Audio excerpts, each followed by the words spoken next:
1946 mereka pun mengambil tanah itu. Mereka mengaku itu klaim milik mereka dengan mitos-mitosnya. Sejarah saya itu jauh sebelum Masehi, ya. Itu keimanan saya, saudara. Siapa yang bisa hidup 1600 atau 400 tahun sebelum Masehi? Nggak ada. Kalau bukan ilhaman Roh Kudus, maka kita nggak bakalan tahu sejarah apa yang terjadi. Dan hanya Alkitab yang mencatat. Saudara lihat di dalam ayat 12, ia akan menaikkan suatu panji-panji bagi bangsa-bangsa, akan mengumpulkan orang-orang Israel yang terbuang dan akan menghimpunkan orang-orang Yehuda yang terserak dari keempat penjuru bumi. Saudara tahu bahwa kenapa Israel bisa merdeka tahun 1948? Itu adalah resolusi PBB. Ada sekitar 30 negara yang setuju untuk mengakui kemerdekaan bangsa ini. Walaupun mereka seperti sudah tidak ada jejaknya lagi, saudara. Tetapi semua ditulis dalam Alkitab. Siapa yang menggerakkan hati bangsa-bangsa? Dialah Tuhan yang benar. Sehingga orang yang tidak mengerti sejarah Alkitab akan bingung. Loh, dari mana mereka tiba-tiba ada? Tiba-tiba saja ada. Saudara, kita harus kembali ke kurang lebih 1600 sebelum Masehi.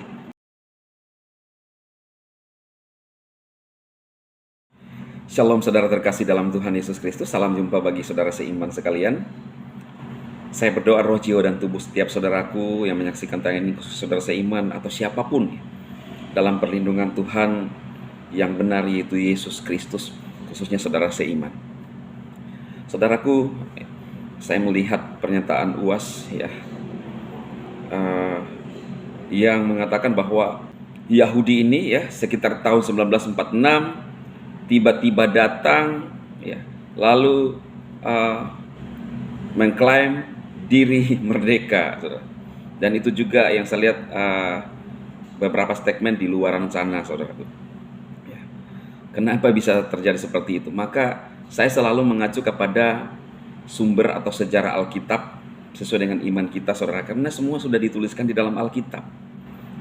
Kemarin saya membahas siapa yang berhak atas tanah Palestina versi Alkitab.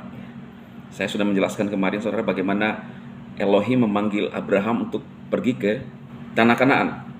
Tanah Kanaan sekarang adalah istilah kuno untuk zaman dulu, meliputi Israel, Palestina, Yordania, Mesir bagian timur, Nah itu. Lalu kemudian Israel, saudara, itu sempat tercerai-berai, termasuk pembuangan ke Babel oleh Raja Nebukadnezar. Nah, jadi kenapa bisa seperti orang di luar sana tidak mengerti kenapa? Jadi mereka beranggapan bahwa tiba-tiba bangsa ini datang tahun 1946, lalu kemudian 1948 merdeka, saudara.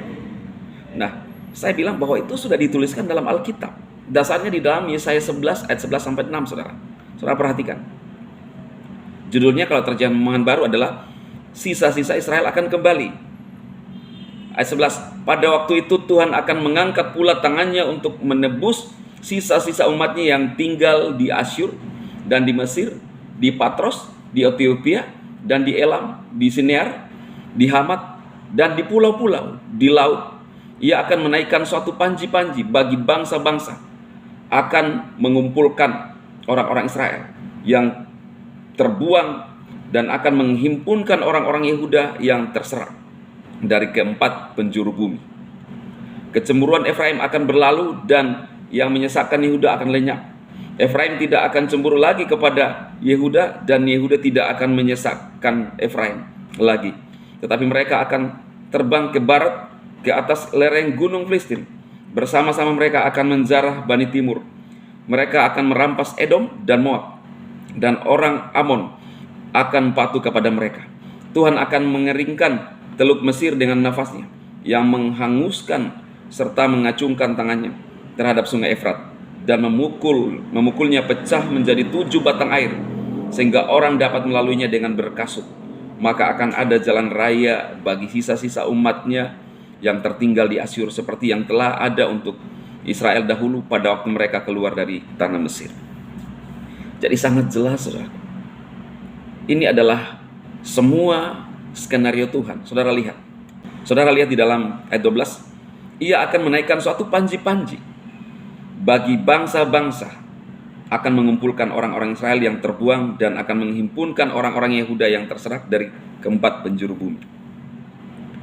Saudara tahu bahwa kenapa Israel bisa merdeka tahun 1948? Itu adalah resolusi PBB. Ada sekitar 30 negara yang setuju untuk mengakui kemerdekaan bangsa ini. Walaupun mereka seperti sudah tidak ada jejaknya lagi, saudara, tetapi semua ditulis dalam Alkitab. Siapa yang menggerakkan hati bangsa-bangsa? Dialah Tuhan yang benar. Sehingga orang yang tidak mengerti sejarah Alkitab akan bingung. Loh, dari mana mereka tiba-tiba ada, tiba-tiba saja ada? Saudara, kita harus kembali ke kurang lebih 1600 sebelum Masehi. Bagaimana Elohim memanggil Abraham dan kepada keturunannya Ishak, kemudian Yakub yang diganti namanya oleh Elohim sendiri menjadi Israel. Jadi nama Israel itu adalah nama pemberian Elohim, pemberian Tuhan sendiri, saudara. Kalau saudara tidak mengerti, sangat disayangkan.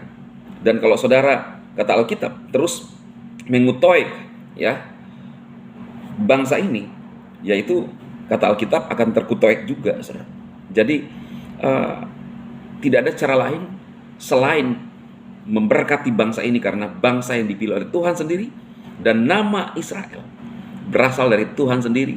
Itu pada saat Yakub bergumul, seorang manusia di pemandangan Yakub, tetapi ternyata itu adalah Elohim sendiri.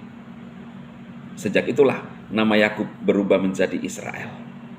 Jadi kalau ada orang yang menceloi bangsa ini, sejarah saya itu jauh sebelum Masehi, ya. Itu keimanan saya, saudara. Siapa yang bisa hidup 1600 atau 400 tahun sebelum Masehi? Nggak ada.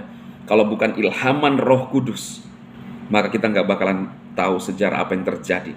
Dan hanya Alkitab yang mencatat dengan lengkap dan konkret, mulai dari penciptaan sampai nubuatan lahirnya Yesus Kristus, saudara,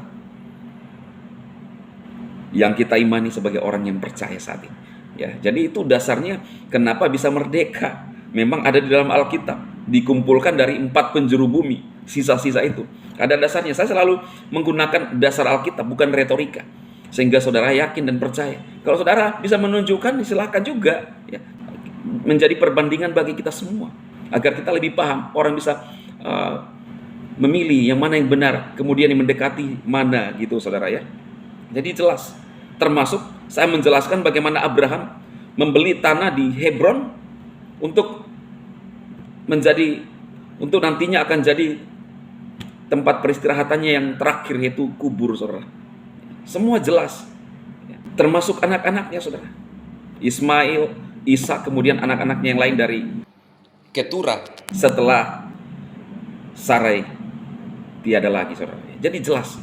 Silakan saudara share ini memberikan pemahaman kepada saudara seiman untuk lebih memahami. Saya sarankan saudara baca Perjanjian Lama agar lebih paham tentang apa yang Tuhan lakukan bagi bangsa ini, bagi bangsa Israel dan seluruh dunia, saudara. Ya, Tuhan Yesus memberkati.